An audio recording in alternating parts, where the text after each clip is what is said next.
Movie की starting में हमें एक स्पेसशिप को दिखाया जाता है जो कि पृथ्वी जैसे दिखाई देने वाले एक दूसरे ग्रह जिसका नाम होम स्टेट सेकंड है उस पर 5000 पैसेंजर और 258 क्रू मेंबर को लेकर जा रहा होता है। इसे उस ग्रह पर पहुंचने में 120 सालों का समय लगने वाला है। इसमें जितने भी लोग ट्रेवल कर रहे हैं उनकी उम्र उतनी ही रहे, इसके लिए उनको एक हाइबरनेशन पोर्ट के अंदर रखा गया है जिसके अंदर वो सोए हुए हैं और 120 सालों के बाद जागेंगे। स्पेसशिप को ट्रेवल करते हुए 30 सालों का समय हो चुका है, लेकिन एक दिन उसके सामने कुछ एस्ट्रॉइड आ जाते हैं जिससे उनकी टक्कर हो जाती है और इस टक्कर से स्पेसशिप में काफ़ी ज़्यादा डैमेज हो जाते हैं।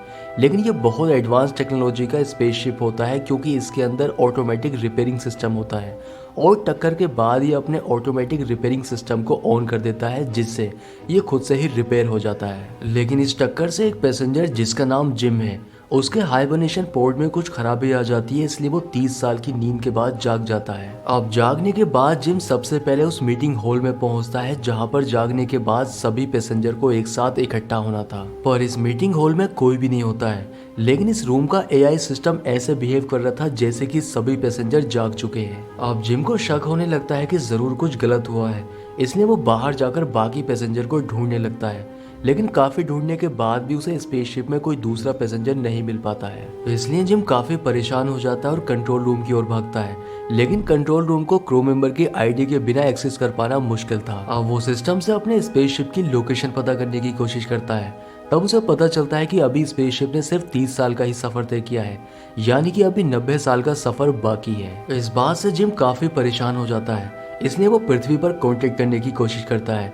लेकिन वो ये जानकर और भी ज्यादा हैरान हो जाता है कि उसके मैसेज को पृथ्वी तक पहुंचने में 55 साल का समय लगेगा। अब वो निराश होकर इधर उधर घूमने लगता है, लेकिन तभी उसकी नजर एक आदमी को पड़ जाती है, इसलिए वो उस आदमी को देखकर बहुत खुश हो जाता है और उसके पास चला जाता है।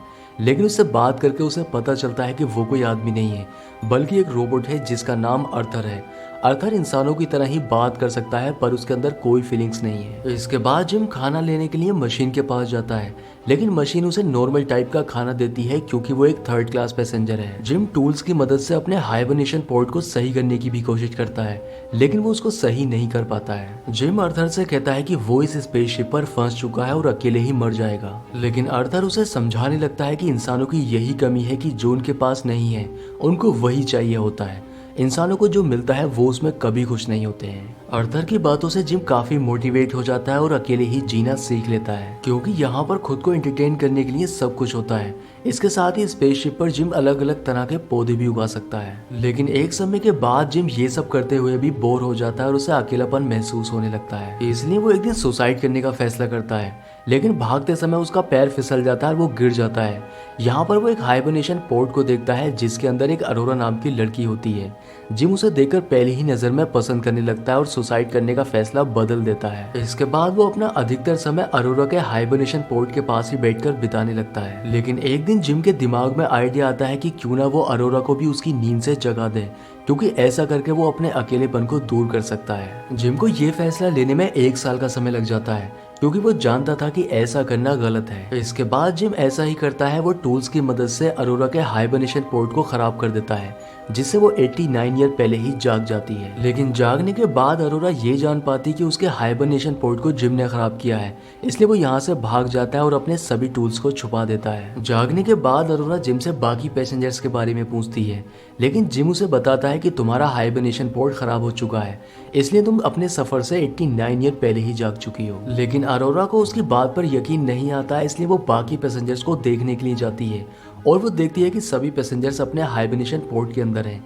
ये देखकर वो बहुत ज्यादा डर जाती है, इसलिए जिम उसे समझाने की कोशिश करता है कि तुम्हारी ही तरह मैं भी अपने सफर से पहले ही जाग चुका हूँ। इसके बाद अरोरा मशीन से खाना लेकर आती है, लेकिन उसका खाना जिम के खाने से काफी बेहतर होता है क्योंकि वो एक गोल्ड क्लास पैसेंजर थी, जबकि जिम 1 साल से वही नॉर्मल खाना खा रहा होता है। इसलिए अरोरा को जब ये पता चलता है तब वो उसे अपनी आईडी से खाना दे देती है। अरोरा इस बात को जानती थी कि वो दूसरे ग्रह पर पहुंचने से पहले ही मर जाएगी, इसलिए वो स्पेसशिप से निकलने की बहुत कोशिश करती है पर नाकाम रहती है। इसलिए अब वो जिम की तरह अपनी लाइफ में आगे बढ़ने की कोशिश करती है। अरोरा दूसरे ग्रह पर इसलिए जा रही थी जिससे वहां जाकर वो अपनी किताब लिख सके, लेकिन अब वो अपनी किताब को इसी स्पेसशिप पर लिखने का फैसला करती है। वो जिम का इंटरव्यू लेते समय उससे पूछती है कि आखिर वो अपनी फैमिली को छोड़कर दूसरे ग्रह पर क्यों जाना चाहता है। जिम उसे बता बताता है कि वो एक मैकेनिक है, उसे चीजें बनाने का बहुत शौक है, लेकिन पृथ्वी पर सभी चीजें पहले से ही बनी हुई हैं, इसलिए वो दूसरे ग्रह पर जाकर नई चीजें बनाना चाहता है। ये दोनों एक दूसरे के साथ काफी टाइम स्पेंड करने लगे थे,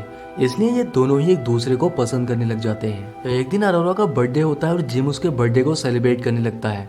जिम ये फैसला करता है कि आज उसके बर्थडे वाले दिन वो उसको शादी के लिए प्रपोज कर देगा, लेकिन अर्थर अरोरा को ये बता देता है कि उसका हाइबरनेशन पोर्ट जिम ने खराब किया था। ये सुनकर अरोरा को बहुत बुरा लगता है क्योंकि उसे जिम से ये उम्मीद नहीं थी, इसलिए अब वो उससे बात भी करना बंद कर देती है।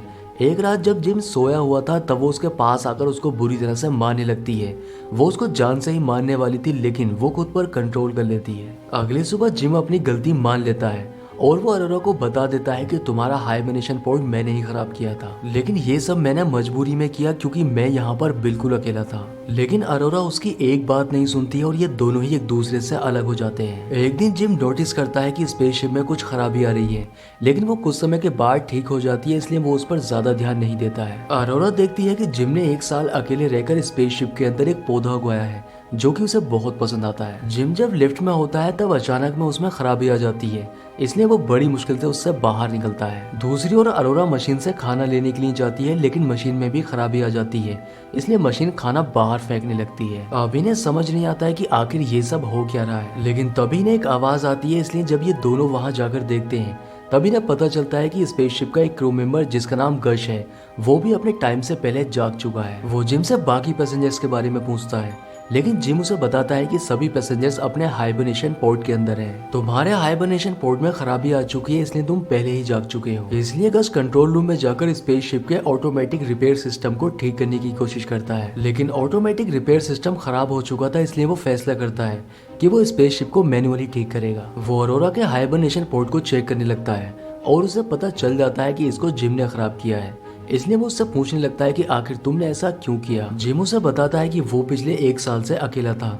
ये सुनकर गश उसे कुछ भी नहीं कहता है क्योंकि वो जानता है कि अकेला रहना कितना मुश्किल होता है। जबकि अरोरा गश से कहती है कि ये जानने के बाद तुम्हें जिम के ऊपर एक्शन लेना चाहिए, लेकिन गश उसे समझाने लगता है कि इसमें जिम की कोई गलती नहीं है क्योंकि यहाँ पर अकेले रहना सच में बहुत मुश्किल है। गश जब अपने रूम में आता है तब उसके मुंह से खून आ जाता है, इसलिए जब उसको मशीन में चेक किया जाता है तब पता चलता है कि उसके शरीर में 200 से भी ज्यादा बीमारी है जो कि उसके टिश्यूज को धीरे धीरे खत्म कर रही हैं।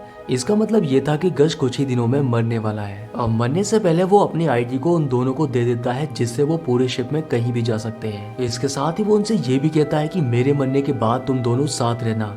इसके बाद गश की मौत हो जाती है। स्पेसशिप में इतनी ज्यादा खराबी आ चुकी थी कि स्पेसशिप का रोबोट अर्थर खुद को ही नुकसान पहुंचाने लगता है, इसलिए अरोरा उसको बंद कर देती है। अब ये दोनों ही एक साथ मिलकर स्पेसशिप को रिपेयर करने की कोशिश करते हैं, लेकिन तभी स्पेसशिप में एक होल हो जाता है जिससे ये दोनों ही बाहर की ओर खींचने लगते हैं। अब जिम उस होल को तो बंद कर देता है, लेकिन स्पेसशिप की पावर सप्लाई अनस्टेबल हो जाती है, इसलिए जिम लीवर खींचकर गेट खोलने की कोशिश करता है जिससे वो हीट को बाहर निकाल सके, लेकिन गेट नहीं खुल पाता है जिससे सारी एनर्जी स्पेसशिप के अंदर ही ट्रैप हो जाती है। इसलिए जिम स्पेस में जाकर टनल को बाहर से खोलने की कोशिश करता है।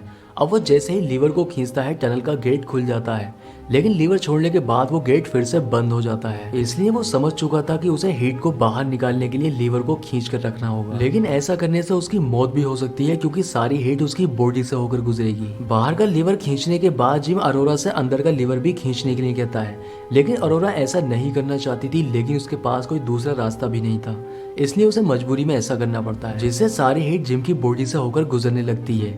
लेकिन तभी जिम का पैर फिसलता है और वो स्पेस में जाकर गिरता है। इसके साथ ही उसके स्पेस सूट से जो वायर बंधी थी वो भी टूट जाती है, लेकिन तभी अरोरा उसे बचाने के लिए बाहर आ जाती है और उसे पकड़ने की कोशिश करती है, लेकिन काफी कोशिश के बाद भी वो उसे पकड़ नहीं पाती है और जिम उससे दूर जाने लगता है। एक पल के लिए अरोरा को ऐसा लगा कि उसने जिम को हमेशा के लिए खो दिया है, लेकिन तभी जिम की टूटी हुई वायर उसके हाथ में आ जाती है जिससे वो जिम को अपनी ओर खींच लेती है और उसको स्पेसशिप के अंदर ले जाती है। उस हीट की वजह से जिम का स्पेस सूट जल जाता है, इसलिए इतने लंबे समय तक स्पेस में रहने के बाद उसका शरीर पूरी तरह से जम चुका था। अब ओरा उसको एक मशीन में डालती है, लेकिन वो मशीन उसको स्कैन करने के बाद बताती है कि वो मर चुका है। लेकिन ओरा उस मशीन से जिम के सभी ऑपरेशन करने के लिए कहती है। ऑपरेशन करने के बाद जिम को होश आ जाता है और उसकी जान बच जाती है। जिम को जिंदा देखकर अरोरा बहुत खुश होती है। इसके बाद ये दोनों ही मिलकर स्पेसशिप को पूरी तरह से ठीक कर देते हैं। इसके साथ ही ये गश की बॉडी को भी सम्मान के साथ स्पेस में छोड़ देते हैं। जिम को एक एक्स्ट्रा हाइबरनेशन पोर्ट मिलता है जिससे इन दोनों में से कोई एक उसके अंदर जा सकता है। तो इसलिए जिम अरोरा से उस पोर्ट के अंदर जाने के लिए कहता है, क्योंकि उसने अपना अकेलापन दूर करने के लिए अरोरा का हाइबरनेशन पोर्ट खराब किया था।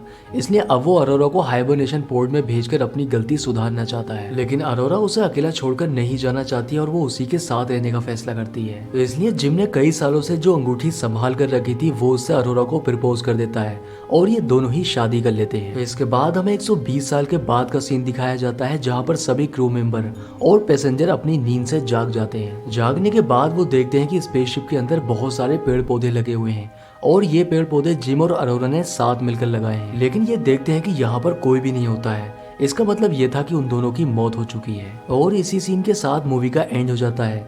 दोस्तों, अगर वीडियो पसंद आया है तो वीडियो को लाइक और चैनल को सब्सक्राइब जरूर करें। तो मैं आपसे मिलता हूँ किसी नेक्स्ट वीडियो में।